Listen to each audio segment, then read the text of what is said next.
आप सभी शिक्षक साथियों को मेरा नमस्कार। मैं अपने YouTube चैनल में आप सभी शिक्षक साथियों का हार्दिक स्वागत करती हूँ। साथियों, अब हम सब शिक्षक साथियों की होगी ऑनलाइन हाजिरी। साथियों, सरकार द्वारा बेसिक शिक्षा में आमूल-चूल परिवर्तन हेतु चलाए जा रहे मिशन प्रेरणा के बाद अब एक ऐप के जरिए ऑनलाइन हाजिरी देनी होगी। जल्द ही एक ऐप डाउनलोड करना होगा हम सभी शिक्षक साथियों को। वो रियल टाइम पिक्चर देगा। हम सभी शिक्षक साथियों को अपने स्कूल पहुंचकर एक सेल्फी लेनी होगी और अपलोड करते ही सेंड हो जाएगी। तो आइए चलिए सुनते हैं माननीय बेसिक शिक्षा मंत्री जी का बयान, जो उन्होंने इसके बारे में बताया है। तो चलिए सुनते हैं। एक ऐप डाउनलोड करना पड़ेगा टीचर्स को। वो रियल टाइम पिक्चर देगा हमको लॉन्गिट्यूड लेटीट्यूड के साथ और उसमें व्यवस्था ये बनाई है कि टीचर्स को स्कूल पहुंचकर अपनी बिल्डिंग के पास खड़े होकर बच्चों के साथ सेल्फी खींचना पड़ेगा, अपलोड करना पड़ेगा। वो सूचना सेल्फी लेते ही आपको सेंड भी नहीं करना पड़ेगा, वो अपने आप सेंड हो जाएगा हमारे मुख्यालय को। उसमें कोई गैलरी नहीं होगी, कोई पिक्चर स्टोर नहीं होगा, उसी समय का पिक्चर खींचना पड़ेगा। बहुत सारे लोगों ने कहा कि साहब हमारे पास स्मार्टफोन नहीं है।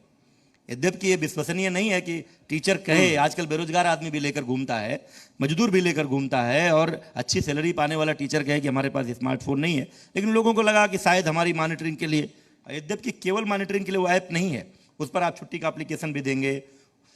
उस पर आप बिना रजिस्टर के, जो आप रजिस्टर की बात कही ना, हमारी सरकार के पहले 1 महीना पहले जी हमारे उत्तर प्रदेश के शिक्षकों को 48 रजिस्टर मेंटेन करने पड़ते थे एक टीचर को। अब हमने उनको घटाकर 18 किया है और जैसे हमारी प्लानिंग चल रही है आने वाले दिनों में रजिस्टर विहीन कर देंगे। सब कुछ ऑनलाइन होगा, कोई रजिस्टर नहीं होगा। तो ये सारी चीज़ें एक हमने कंपोजिट प्लान बनाया था उसको। जब लोगों ने कह दिया हमारे पास स्मार्टफोन नहीं तो हम जबरदस्ती कर नहीं सकते, तो फिर हमने प्लान किया है कि हम अपने हर स्कूल के हेडमास्टर को एक टैबलेट देंगे। उस टैबलेट में सब सारी चीज़ें होंगी। आने वाले कुछ महीनों के बाद कोई रजिस्टर पर हाजिरी नहीं होगी। कोई खंड शिक्षा अधिकारी नहीं तय करेगा कि किसको अपसेंट करे, किसको प्रेजेंट करे। ऑटोमेटिक ऑनलाइन सिस्टम में एब्सेंट और प्रेजेंस होगी। और अभी ही ये सुधार है कि एब्सेंटिज्म की शिकायत नहीं मिलती, प्रॉक्सी टीचर की शिकायत नहीं मिलती और आने वाले कुछ महीनों में 100% विदाउट एप्लीकेशन कोई भी स्कूल से एब्सेंट नहीं हो पाएगा। उसकी व्यवस्था हम कर रहे हैं। ठीक, आप प्रेरणा ऐप की बात करें। प्रेरणा ऐप में बच्चों को प्रमोट भी इस बार कर रहे हैं क्योंकि कोरोना की वजह से उनका अध्ययन नहीं हो। विपक्ष ये सवाल उठा रहा है कि आप पढ़ाए नहीं तो इस तरह से प्रमोट कर रहे हैं बिना उनकी परीक्षा लिए। विपक्ष ही बता दे क्या करना चाहिए। हम लोग तो बड़े सकारात्मक लोग हैं, हम तो विपक्ष के हर सुझाव को मानने को तैयार रहते हैं। क्या हमको कोरोना काल में बच्चों को स्कूल भेज देना चाहिए था?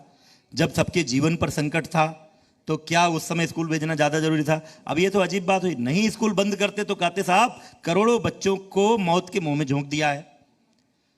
और अब जब प्रमोट कर रहे हैं, बच्चा पढ़ ही नहीं पाया, ऑनलाइन क्लासेज। एक तरफ वो कहते हैं भाई सबके पास तो इंटरनेट की सुविधा नहीं है, हर बच्चे में ऑनलाइन क्लास नहीं किया, तो अगर हम परीक्षा कराते तब कहते कि बताइए ऐसे बच्चों का क्या होगा।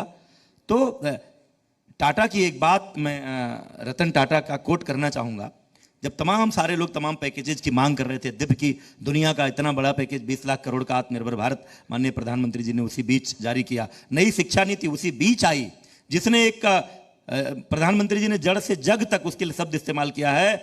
मतलब गौरवशाली भारत की अतीत की नींव पर एक भव्य भारत का भवन खड़ा करने की पूरी व्यवस्था उस नई शिक्षा नीति में है। हम उसके अंतर्गत प्री प्राइमरी के क्लासेज भी आंगनबाड़ी के कोलैबोरेशन से चलाने जा रहे हैं, उसकी ट्रेनिंग दे रहे हैं। वो इसी सत्र से 1 अप्रैल से जब नया सत्र शुरू होगा तो वो कर देंगे। ये सब चीज़ें कर रहे हैं। लेकिन जब जान पर बन आई थी और ऐसे समय में बच्चों को प्रमोट करने से बेहतर निर्णय अगर कोई विकल्प विपक्ष के पास हो तो वो अपना मॉडल सुझाएं, हम उस पर विचार करेंगे। बहुत बहुत शुक्रिया, बहुत बहुत धन्यवाद सतीश द्विवेदी जी इस चर्चा में